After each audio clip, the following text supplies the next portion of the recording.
Oke, Assalamualaikum warahmatullahi wabarakatuh.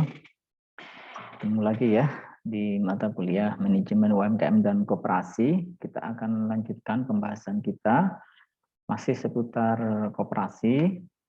Kita sudah bahas banyak hal tentang bagaimana liku-liku pendirian koperasi, permodalan koperasi, dan seterusnya. Nah, kali ini kita akan coba melakukan studi komparatif ya, antara badan hukum koperasi dengan dibandingkan dengan badan hukum lainnya ya. Pak akan share screen dulu. Oke, koperasi dalam analisis komparatif ya. Jadi kita lihat bagaimana hubungan koperasi dengan bisnis anggotanya ya. Kita tahu bahwasanya koperasi itu memiliki hubungan yang spesifik ya dengan para anggota. Hal ini tidak lain karena anggota itu selain sebagai pemilik usaha, ya karena dia menjadi anggota, dia punya, kalau di PT dia sebagai pemegang saham, kalau di koperasi dia sebagai anggota, sehingga dia punya hak ya di dalam koperasi tersebut. Tapi anggota juga berperan sebagai konsumen ya dari produk-produk yang dipasarkan oleh koperasi. Jadi satu sisi dia sebagai konsumen, satu sisi dia juga sebagai pemilik ya dari koperasi itu. Nah, terdapat 3 bentuk hubungan penting yang menjelaskan berbagai hubungan dalam koperasi ya. Yang pertama ada hubungan kepemilikan. Nah, hubungan kepemilikan ini karena anggota dalam hal ini sebagai pemilik ya dari koperasi karena dia sudah membayar simpanan pokok, kemudian rutin membayar iuran wajib, dan kadang-kadang juga dimungkinkan menyimpan simpanan sukarela gitu ya.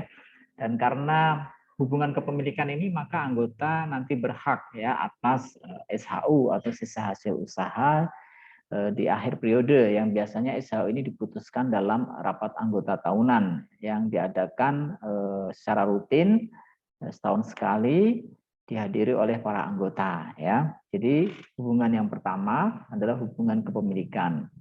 Yang kedua adalah hubungan pelayanan, di mana koperasi juga harus memberikan pelayanan ya kepada anggotanya. Makanya sebisa mungkin koperasi itu memulai bisnisnya atau berbisnis sesuatu yang memang dibutuhkan oleh anggota.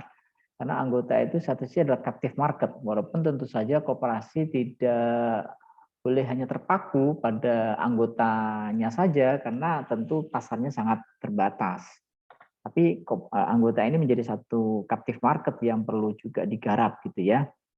Namun tidak berhenti sampai di situ, koperasi selain melayani anggota ya juga terbuka peluang untuk melayani seluruh konsumen ya di luar anggota, seluruh masyarakat yang memang mungkin berada di sekitar koperasi dan memang membutuhkan barang dan jasa yang dijual oleh koperasi. Nah, yang ketiga adalah hubungan pasar ya. Di antara koperasi dengan anggota, itu anggota itu merupakan pasar dari koperasi ya kan, sehingga diharapkan terjadi interaksi yang efisien di sana ya. Kemudian terdapat 4 hal pokok yang harus diperhatikan guna memaksimalkan hubungan koperasi dengan para anggotanya ini ya. Yang pertama adalah peningkatan jumlah anggota. Ya, kalau bisa koperasi itu ya anggotanya secara konsisten bertambah gitu ya. Karena dengan bertambahnya anggota maka tentu modal koperasi akan menjadi semakin kuat gitu kan. Karena anggota ini setiap bulan memberikan iuran wajib bagi koperasi dan itu bisa dimanfaatkan sebagai tambahan modal kerja. Simpanan pokok tentu ya, biasanya simpanan pokok ini besar ya di awal, tapi cuma sekali saja ketika anggota itu masuk atau mendaftarkan diri menjadi anggota koperasi. Nah, kalau simpanan wajib tentu sudah ditentukan juga ya di dalam ART ya, berdasarkan kesepakatan. Nah, simpanan wajib ini tentu juga bisa berubah-ubah sesuai dengan kebutuhan koperasi dan kesepakatan para anggota. Nah, tentu peningkatan jumlah anggota ini akan terjadi kalau koperasi ini menarik gitu. Kalau koperasi ini dipandang bisa memberikan value ya kepada calon anggota sehingga pada tertarik, mungkin dari sisi SHU cukup lumayan, kemudian dari sisi profilnya itu membuat anggota itu tertarik untuk ikut terlibat di dalamnya dan seterusnya. Diperlukan mungkin juga promosi dan seterusnya sehingga orang itu tertarik untuk menjadi anggota koperasi tersebut. Kalau ya koperasi ini bisa membranding dirinya dengan baik, maka tentu penambahan anggota ini akan terjadi secara konsisten dan terus-menerus gitu ya. Yang kedua yang perlu diperhatikan ya untuk bisa dimaksimalkan adalah peningkatan modal, peningkatan volume penjualan. Ya, ini tentu saja sangat penting karena koperasi ini kan badan usaha ya. Jadi penjualan ini penting ya buat hidup matinya koperasi. Volume penjualan ini juga harus diupayakan sedemikian rupa bisa konsisten, terjaga, stabil ya melalui kerja keras pengurusnya sehingga nanti modal itu akan terus bertambah gitu. Kenapa? Karena begitu penjualannya meningkat, kalau cost-nya itu bisa dikelola dengan baik, tentu profitnya juga meningkat. Ketika profit meningkat, labanya meningkat, maka tentu nanti laba itu kan akan didistribusikan ya. Sebagian dalam bentuk SHU dibagi kepada para anggota dan sebagian ditahan, ya ditahan sebagai dana cadangan dan dana cadangan ini kan pada akhirnya akan menambah modal, ya akan menambah modal koperasi sehingga dengan tambahan modal yang terjadi secara terus menerus dari tahun ke tahun ini koperasi makin lama makin kuat dan bisa melakukan banyak bisnis dengan kekuatan modalnya. Berikutnya peningkatan volume usaha, ya. Nah, ini volume usaha ini juga penting karena semakin tinggi volume usaha yang dimiliki oleh koperasi, tentu koperasi akan semakin efisien ya. Karena dengan volume yang lebih tinggi, catatannya sumber dayanya tetap ya, sumber dayanya terkelola dengan baik, makin efisien, maka tentu ini akan semakin menguntungkan. Berikutnya yang harus diperhatikan ya, yang perlu dimaksimalkan adalah peningkatan pelayanan kepada anggota serta masyarakat. Karena pelayanan ini menjadi prasyarat utama ya agar konsumen itu puas, agar anggota itu puas. Kalau pelayanan baik, tentu mereka akan menjadi customer yang loyal, akan terjadi repeat buying, akan terjadi pembelian ulang. Dengan begitu bisnis koperasi akan going concern gitu, akan bisa berjalan dengan baik, dengan terus menerus. Kenapa? Kuncinya di pelayanan. Maka pastikan garda depan dari koperasi, frontliner, admin ya yang setiap hari berurusan dengan customer, dengan anggota ini pastikan punya ini ya sense pelayanan yang baik, punya rasa jiwa melayani yang baik ya, tidak yang orangnya cuek-cuek saja, tidak yang orangnya itu acuh gitu ya, tapi punya jiwa pelayanan yang baik, yang ramah ya, yang helpful ya, sehingga mereka yang berurusan dengan koperasi, bertransaksi dengan koperasi merasa dihormati, merasa dilayani dengan baik, dan ini akan meningkatkan loyalitas mereka ya terhadap koperasi. Jadi tempat hal ya yang perlu dimaksimalkan: peningkatan jumlah anggota, peningkatan modal, peningkatan volume penjualan ya, peningkatan volume usaha, dan peningkatan pelayanan kepada anggota serta masyarakat. Nah, apa aja keunggulan koperasi dibanding dengan badan usaha lain ya? Nah, ini sebetulnya ada beberapa ya, dan ini agak debatable sebetulnya, tapi oke lah ya, kalau koperasi itu memang bisa dikelola dengan baik, tentu dia punya beberapa keunggulan. Yang pertama, skala ekonomi atau economic of scale ya. Skala ekonomi adalah suatu istilah yang kita gunakan ketika terjadi penghematan biaya karena meningkatnya volume ya, meningkatnya volume produksi gitu ya. Jadi biasanya semakin banyak jumlah produksi, maka biayanya akan semakin rendah. Kenapa? Karena kan biaya tetapnya itu terbagi menjadi sekian banyak unit gitu. Jadi kalau kita memproduksi let's say 1000 unit, tentu itu akan lebih murah cost-nya dibanding kalau kita memproduksi hanya 100 unit gitu. Kenapa? Karena mungkin ketika kita memproduksi 1000 unit itu ada biaya tetap yang sama, misalkan gedung atau gudang tempat produksi. Itu kan sama saja mau produksi 100 unit atau mau produksi 1000 unit mungkin sama gitu ya. Ya, ini yang ada biaya tetap, ada biaya variabel. Sehingga ya semakin tinggi biaya produksi, ya semakin tinggi jumlah produksi, ini akan menghemat biaya, akan menurunkan cost, dan pada satu titik tertentu akan diperoleh skala ekonomi yang pas ya, skala ekonomi yang terbaik gitu ya. Nah, koperasi memungkinkan hal itu untuk terjadi. Ya, skala ekonomi itu bisa diraih ya, sehingga cost-nya bisa rendah. Kenapa? Karena mungkin Dengan berkoperasi, dengan bergabung, maka jumlah produksi, kalau itu koperasinya produksi, itu bisa lebih banyak gitu ya. Jumlah barang yang dipasarkan itu juga bisa lebih banyak, sehingga makin menguntungkan ya. Yang kedua adalah daya tawar atau bargaining position. Bargaining position ini sesuatu yang penting ya, karena kalau koperasi punya bargaining position yang kuat, tentu dia bisa memperoleh banyak banyak privilege ya. Misalkan bargaining position dengan supplier.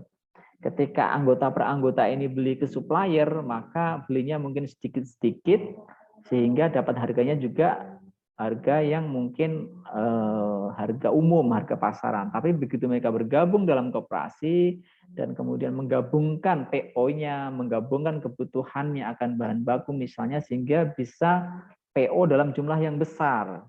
Kenapa? Karena ini gabungan anggota. Nah, ketika PO-nya dalam jumlah yang besar ke supplier, tentu ini bisa dijadikan sebagai alat untuk tawar-menawar, untuk meminta harga yang lebih kompetitif, harga yang lebih rendah, untuk meminta jaminan pelayanannya lebih baik. Karena apa? Bargaining posisinya naik, jumlah PO-nya bertambah dan seterusnya ya. Ini daya tawar, bisa meningkatkan daya tawar dibandingkan kalau misalkan kita usahanya perorangan sendiri-sendiri gitu ya. Daya saing juga seperti itu ya, competitiveness-nya ya, competition ya. Daya saing itu bisa salah satu keunggulan koperasi ya, kalau memang koperasi ini bisa benar-benar menempatkan dirinya dalam posisi persaingan yang tepat. Interlinkage market atau market pasar yang saling terkait gitu ya. Karena kan koperasi ini bisa menawarkan banyak hal, banyak jasa, banyak produk ya, dengan sekian lapis konsumen yang berbeda-beda, maka tentu market ini bisa saling terkait dan bisa dilayani semuanya. Kemudian participation ini juga penting, partisipasi dari anggota ya, keaktifan dari anggota ini akan menjadi satu keunggulan bagi koperasi ketika semua anggotanya itu merasa terlibat dan berpartisipasi dalam kegiatan ekonomi yang dilaksanakan oleh koperasi. Kemudian biaya transaksi atau transaction cost ya. Transaction cost ini sesuatu yang wajar adanya dan tentu ini akan bisa ditekan, akan bisa makin efisien kalau ada sistem yang lebih bagus. Ketika koperasi mungkin berhubungan dengan anggotanya itu transaction cost-nya mungkin bisa ditekan, bisa dikelola sedemikian rupa sehingga ini menjadi daya kompetisi yang bagus lah buat koperasi. Kemudian uncertainty atau ketidakpastian. Nah, koperasi bisa ya mengelola ketidakpastian. Nah, tentu dalam bisnis ini kan kita setiap hari itu berhubungan dengan yang namanya uncertainty atau ketidakpastian. Nah, ketidakpastian ini bisa di manage sebetulnya lewat lewat data histori yang ada gitu. Tentu ada beberapa hal yang mungkin yang sulit untuk diprediksi, tapi minimal dengan data yang ada, dengan pengalaman yang sebelumnya, dengan market yang mungkin bisa lebih dianalisa dan seterusnya, maka uncertainty atau ketidakpastian ini bisa dikelola dengan baik sehingga tidak menimbulkan kerugian yang banyak ya, tidak terlalu spekulatif lah gitu ketika uncertainty ini bisa dikelola dengan baik gitu. Nah, kekurangan koperasi dibanding usaha lainnya, nah ini diantaranya ya, walaupun sebenarnya lebih ya dari ini, ada juga ya hal yang memang menjadi handicap ya buat koperasi. Pertama adalah konflik kepentingan atau konflik of interest. Sebetulnya ini tidak hanya terjadi di koperasi ya, tapi memang di koperasi itu ada potensi konflik of interest-nya cukup tinggi juga di beberapa hal ya. Misalnya satu sisi dia sebagai pengurus, satu sisi dia sebagai anggota gitu ya, tentu punya kepentingan yang berbeda ya. Jadi ya harus tetap bisa menempatkan diri yang terbaik, kapan harus sebagai pengurus harus bersikap bagaimana, sebagai anggota atau sebagai market, sebagai konsumen harus bersikap bagaimana. Ini kan kadang-kadang kan perbedaan kepentingan ini menimbulkan konflik. Padahal individunya sama, tapi satu sisi dia sebagai let's say pemilik atau pengurus, satu sisi sebagai konsumen atau customer dengan tentu kepentingan yang berbeda dan masing-masing kalau tidak bisa disinkronkan kan kadang-kadang menimbulkan tadi ya konflik of interest yang tidak sehat. Yang kedua, kurang mandiri, lack of independence. Ya, ini terutama untuk koperasi yang memang sejak awal pendiriannya itu banyak banyak disubsidi atau mungkin tidak murni inisiatif dari anggota gitu ya. Jadi koperasi didirikan itu hanya mungkin punya kepentingan jangka pendek ya, yang berharap akan bantuan pemerintah untuk menangkap dana-dana proyek dari pemerintah, sehingga kan menggantungkan diri pada hal itu ya. Tentu ini kurang bagus juga ya, karena inisiatif anggota jadi berkurang, anggota jadi kurang mandiri gitu ya. Yang kemudian tidak fokus ya, unfokus. Ini kalau koperasi memang kadang-kadang giliran rame ini maunya ini, giliran ini maunya ini. Ya nanti kalau seperti itu ganti-ganti usaha, kapan akan suksesnya gitu ya. Ini koperasi perlu menahan diri untuk tidak mudah ganti lapangan usaha, untuk tidak mudah tergiur dengan jenis usaha lain yang mungkin lagi happening dan seterusnya ya. Tentu koperasi harus punya kompetensi usaha di bidang tertentu yang ditekuni terus-menerus sehingga pada satu titik tertentu dia menjadi menjadi expert ya di bisnis itu, dan ketika sudah expert tentu akan lebih aman buat koperasi berkembang di masa yang akan datang. Kemudian berikutnya lemahnya jaringan koperasi ya.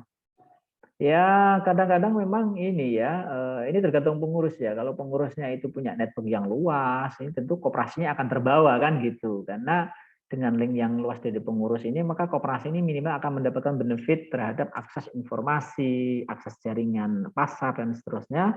Nah, tentu makanya hati-hati ketika pilih pengurus, pastikan pilih pengurus yang memang punya resources, punya network, punya capital yang bagus ya untuk bisa membawa koperasi lebih maju gitu ya. Dan jaringan itu mahal ya, jaringan itu kadang lebih mahal daripada modal uang ya. Karena jaringan ini tidak bisa diperoleh dalam waktu singkat, harus dibangun, membangun trust itu juga tidak mudah gitu ya.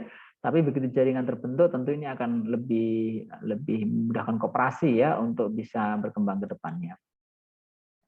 Oke, kerjasama koperasi ya. Kita bahas dulu tentang kerjasama dalam kapitalisme itu dibangun berdasarkan metafora invisible hand. Nah, invisible hand ini satu istilah yang ini cukup terkenal juga ya istilah ini ya. Pertama kali muncul itu di bukunya Adam Smith ya. Adam Smith ini bapak ekonomi klasik ya. Mereka itu Adam Smith ini hidup mungkin di tahun-tahun 1780-an ya. Jadi udah abad 17 ya, abad 17 waktu itu Eropa lagi bangkit-bangkitnya ya, mungkin revolusi industri ya. Adam Smith ini nulis buku ya, dan di dalam bukunya itu ada beberapa kata muncul istilah ini gitu ya, invisible hand ya. Dalam bukunya The Wealth of Nation itu kan buku yang sangat terkenal ya untuk ekonomi klasik tuh. Kalau Anda belajar ekonomi makro gitu kan, maka ini akan biasanya salah satu referensi yang masih relevan kadang-kadang ya, saya nggak tahu juga sekarang relevan apa enggak, itu The Wealth of Nation-nya Adam Smith. Nah, maksud dari invisible hand ini begini, bahwasanya pasar itu akan mencapai satu titik keseimbangan sendiri ya antara penawaran dengan permintaan ketika tidak ada intervensi gitu. Invisible hand ini kan tangan tak terlihat gitu. Jadi di dalam pasar kita, dalam kehidupan sehari-hari itu seperti sudah ada yang mengatur gitu ya. Sudah ada yang mengatur ketika ada permintaan, ketika ada penawaran ya, kemudian saling berinteraksi. Maka nanti interaksi ini ya kalau dibiarkan dengan semurni-murninya gitu ya, nanti akan tercapai satu kondisi titik keseimbangan yang paling efisien gitu. Ya, jadi misalnya konsumen kan tentu ingin memperoleh produk yang bagus, harga yang kompetitif gitu kan. Mereka juga menuntut pelayanan yang bagus ya. Nah, kemudian produsen ini kan juga ingin memperoleh laba yang laba yang optimal ya. Mereka juga ingin meraih satu skala ekonomi yang terbaik. Nah, terus ini kan antara permintaan penawaran antara konsumen dengan perusahaan ini kan terjadi terus-menerus ya sampai sudah didapatkan satu titik keseimbangan. Nah, ini tuh seperti ada yang ngatur gitu loh. Interaksi ini udah otomatis terjadi dalam dunia pasar gitu loh.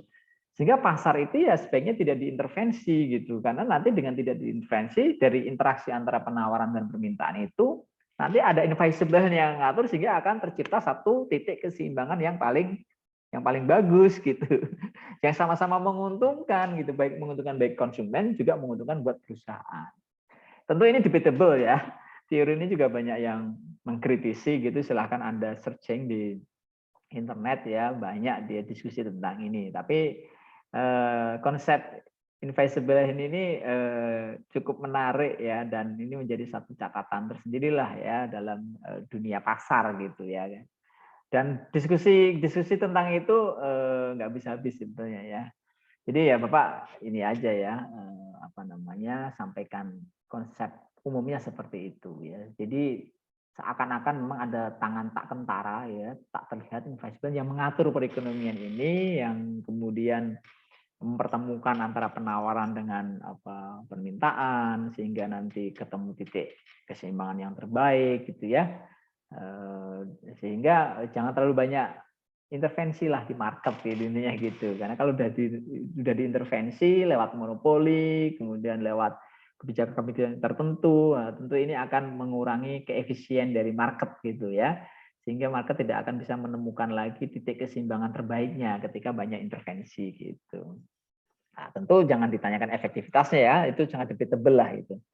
Nah, kemudian kerjasama dalam koperasi juga merupakan bentuk tindakan individu yang dikoordinasi untuk mencapai tujuan tertentu berdasar kepentingan bersama. Oke, kalau dalam konteks Indonesia ya kerjasama itu harus didasarkan pada prinsip kekeluargaan dan usaha bersama. Ya. Nah, kerjasama antar koperasi ini akan memberikan beberapa keuntungan. Yang pertama, seperti tadi Bapak sebutkan, meningkatkan posisi tawar ya atau bargaining power ya. Terhadap siapa? Pihak ketiga. Pihak ketiga ini bisa supplier, bisa customer juga, bisa pemerintah, ya, bisa perbankan, ya. Sehingga diharapkan dengan kerjasama antar koperasi ini posisi tawarnya jadi menjadi lebih baik, lebih kuat ya di depan pihak ketiga. Berikutnya adalah menjamin kontinuitas pasokan bahan baku ya. Bahan baku ini nggak sederhana ya. Tidak selalu melimpah, tidak selalu tersedia dalam jumlah cukup ya. Karena apa? Namanya komoditi itu kadang naik, kadang turun, suplai kadang lancar, kadang enggak, dan ini sangat mempengaruhi kontinuitas suplai kalau kita memang bergerak di bidang produksi. Maka ketika terjadi kerjasama antar koperasi diharapkan ya kontinuitas pasokan bahan baku ini bisa lebih terjaga. Kenapa? Karena sudah ada MOU, mungkin kerjasama dalam bentuk MOU, kerjasama dalam bentuk kesepakatan saling suplai dan seterusnya ya. Yang jelas kalau kita bergerak di bidang produksi, kita sebagai pebisnis itu masalah suplai bahan baku, pasokan bahan baku ini merupakan satu isu yang kadang-kadang cukup menggurus energi karena yaitu tadi ada ketidakpastian di sana gitu ya. Ada sajalah ya problem-problem seperti di market. Seperti sekarang ini kan bahan baku itu sekarang ya kondisi ketika Bapak sampaikan ini dari diskusi dengan beberapa teman-teman bisnis, pertama harga pada naik nih sekarang nih. Sekarang untuk besi ya, barang-barang bangunan pada naik nih. Udah naik, barangnya itu belum tentu ada. Nah, ini kan masalah double ya kan. Ya, udah naik, barang belum tentu suplainya ada. Ini tentu akan menyulitkan ya bagi beberapa entitas bisnis kan gitu. Tapi itulah ya masalah bahan baku ya, kontinuitas suplai ini harus dijaga. Salah satunya dengan kerjasama gitu ya. Kemudian biaya dapat ditekan jauh lebih rendah karena dapat beroperasi secara maksimal. Ya, ini ada economic of scale atau skala ekonomi tadi ya, karena dengan peningkatan produksi, peningkatan output ya, tentu ini akan menghemat biaya, menurunkan cost per unitnya gitu ya. Dengan kerjasama ini diharapkan outputnya meningkat dengan tingkat input yang lebih terkendali sehingga tercapai namanya economic of scale ya. Berikutnya, bila dilakukan kerjasama dan integrasi vertikal, maka biaya transaksi akan turun. Ya, integrasi vertikal ini artinya nyambung ya, dalam supply chain itu nyambung gitu. Misalkan contoh ya, integrasi vertikal yang dilakukan oleh grupnya Indofood itu ya. Indofood itu kan mulai dari bikin tepungnya ya, tepungnya lewat PT Bugasari, kemudian habis tepung dibikin dengan Indomie ya. Merek mie instan dia yang mie instan itu, kemudian mie instan itu didistribusikan ke outlet-outlet yang dia punya lewat Indomaret ya. Atau mungkin jaringan yang lainnya. Jadi integrasi vertikal benar itu satu contoh bisnis yang mengintegrasikan dari hulu sampai hilir dan tentu ini membutuhkan kerjasama dengan pihak-pihak lain yang ini pada akhirnya akan menurunkan cost, transaction cost akan menjadi lebih rendah gitu ya dan akhirnya menjadi lebih kompetitif. Nah, ya, ini jadi contohnya untuk perusahaan PT ya. Nah, koperasi bisa lakukan ini gitu. Kalau koperasi itu punya resources dan punya network yang bagus ya, kenapa tidak? Coba aja melakukan ini integrasi vertikal. Kira-kira apa nih? Di hulunya apa? Apa yang bisa dikerjasamakan gitu sehingga nyambung antara hulu sampai hilir ini bisnisnya itu nyambung dan kalau dimungkinkan ya ini saling terkait, saling kerjasama ya antar unit yang ada di masing-masing supply chain. Berikutnya kerjasama, bila kerjasama dalam secara horizontal, ya ini antara koperasi yang setingkat, maka kemampuan bersaing koperasi terhadap pihak ketiga tentu juga diharapkan akan semakin meningkat ya. Nah ada beberapa contoh ya kerjasama antar koperasi yang biasa dilakukan itu bisa berdasarkan bidang usaha yang sama. Misalnya dilakukan melalui pusat atau induk atau gabungan koperasi ya.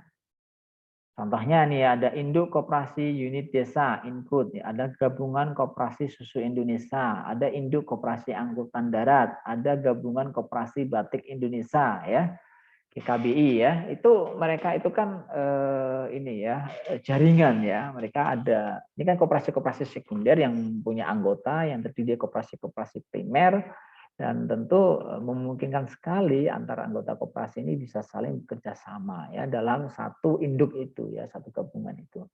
Nah, diharapkan bergabungnya koperasi-koperasi primer ya dalam ekosistem yang ada itu, maka mereka bisa mengoptimalkan ya potensi yang ada karena kan mungkin beda-beda gitu ya. Ada yang lebihnya di bahan baku, mereka punya suplai bahan baku yang lebih bagus. Ada yang lebihnya di modal, mereka punya modal yang kuat ya. Ada yang mungkin lebihnya di akses pendanaan karena sudah punya channeling pendanaan yang bagus dengan perbankan misalkan. Nah, tentu kalau antar koperasi yang masing-masing punya kekuatan ini bisa bekerja sama, nah ini akan lebih bagus lagi ya. Nah, selain antar koperasi, kerjasama juga bisa dilakukan dengan selain koperasi ya. Bisa dengan membentuk wadah baru ya. Misalnya dengan joint venture. Nah, ini dilakukan dengan pihak-pihak lain ya. Nah, ini bisa juga antar koperasi bisa, antar koperasi sekunder juga bisa, dengan PT bisa, dengan perorangan bisa gitu ya. Tapi sangat dimungkinkanlah kerjasama itu bisa membentuk usaha baru, joint venture dan seterusnya sehingga secara keuangan akan lebih mudah monitoringnya gitu ya. Beberapa contoh yang bisa kita lihat ya, misalkan PNM ya, permodalan madani ya, permodalan nasional madani ini sebetulnya BUMN ini ya punya negara, yaitu pernah PMN bekerja sama dengan Induk Koperasi Simpan Pinjam atau IKSP. Nah, IKSP ini kan sebuah koperasi sekunder ya, di mana anggotanya adalah para koperasi simpan pinjam atau unit simpan pinjam. Jadi unit simpan pinjam itu biasanya dia ada di dalam satu koperasi umum, koperasi di dalamnya ada unit simpan pinjam, ada unit minimarket, ada unit misalkan jasa apa gitu ya. Jadi belum berdiri sendiri sebagai koperasi simpan pinjam, tapi baru menjadi unit simpan pinjam. Nah ini IKSP itu anggotanya ya antara lain koperasi simpan pinjam atau unit simpan pinjam ya dari sebuah koperasi. Nah pernah kerjasama ya antara IKSP dengan PT Permodalan Nasional Madani. Ya. Dalam bentuk apa? Biasanya yang pernah terjadi adalah dalam bentuk penyertaan modal. Jadi PNM itu menyuntikkan modal kepada IKSP, kemudian modal yang sudah disuntikkan itu disalurkan, channeling ya kepada para anggota, ya kepada para koperasi simpan pinjam ini untuk dijadikan modal buat pembiayaan, buat siapa? Buat para anggotanya. Jadi channeling istilahnya ya. Nah, tentu harus lebih kompetitif daripada ketika koperasi harus meminjam dana ya dari luar misalnya. Nah, ini sering terjadi ya channeling. Satu sisi Permodalan Nasional Madani juga kemudian bisa menggelontorkan dananya lebih produktif lagi ya. Dia bisa apa namanya lebih banyak lagi gitu menyalurkan dana karena kan penyertaan modal dari pemerintah juga biasanya lumayan ya kepada PT PNM ini. Satu sisi lain koperasi-koperasi jadi mendapatkan dana yang murah gitu ya untuk dijadikan sebagai ini ya produk pembiayaan ya kepada para anggotanya. Itu contoh yang pertama ya. Contoh yang kedua adalah kerjasama antara Induk Koperasi Unit Desa atau INKUT dengan Chinese Petroleum Corporation. Ini merupakan BUMN Taiwan yang bertujuan untuk merealisasikan kerjasama penanaman tanaman jarak. Ya, jarak ini satu pohon yang bisa ada minyaknya itu ya. Di lahan seluas 100.000 hektar di Balikpapan. Ini udah lama banget ini ya. Coba nanti search lagi ya. Banyak kerjasama-kerjasama terbaru ya. Ini contohnya udah lama-lama ini. Kemudian ada juga kerjasama jual beli susu antar industri pengolahan susu dan gabungan koperasi susu Indonesia. Ya, ini kerjasamanya dengan siapa? Yaitu koperasi kerjasama dengan industri pengolahan susu. Ini banyak ya. Mereka ada asosiasinya yang terdiri dari beberapa produsen susu, pengolah susu ya seperti Nestle, Ultra Jaya, Frisian Flex, Sari Husada. Ini kan semuanya kan memproduksi susu dan tentu mereka butuh suplai bahan baku yang bisa didapat berkat kerjasama dengan ini ya gabungan koperasi susu Indonesia. Ini contoh ya. Ini masih relevan ya karena ini masih terjadi ya. Oke, itu kira-kira ya gambaran tentang materi pembahasan kita pada kesempatan kali ini, kerjasama koperasi, kemudian bagaimana posisi koperasi dalam apa namanya konteks dibandingkan dengan usaha-usaha yang lain. Tentu masih banyak hal yang bisa kita explore ya dalam pembahasan kali ini dan akan kita diskusikan bersama di dalam grup ya. Silahkan kalau ada pertanyaan-pertanyaan yang mau disampaikan bisa langsung disampaikan dan kita akan lebih mengeksplorasi tentang dunia kerjasama dalam bidang koperasi ini. Menarik sebetulnya ya karena Bapak sendiri waktu menjadi ketua koperasi itu sering bekerja sama dengan pihak-pihak luar ya, baik dengan koperasi maupun dengan non koperasi ya. Tapi memang terus terang saja tuh banyak yang berhubungan atau bekerja sama dengan non koperasi. Ya, dengan bank pernah kita channeling untuk pembiayaan dengan bank, kemudian dengan produsen atau dealer sepeda motor pernah ya kerjasama dengan beberapa lembaga-lembaga di luar ya yang ya intinya sih diharapkan kerjasama itu bisa mendatangkan manfaat yang lebih besar kepada para anggota gitu ya. Oke, ya itu pengantar diskusi dari Bapak. Silahkan kita lanjut dengan diskusi. Kalau ada pertanyaan langsung disampaikan saja. Terima kasih. Assalamualaikum warahmatullahi wabarakatuh.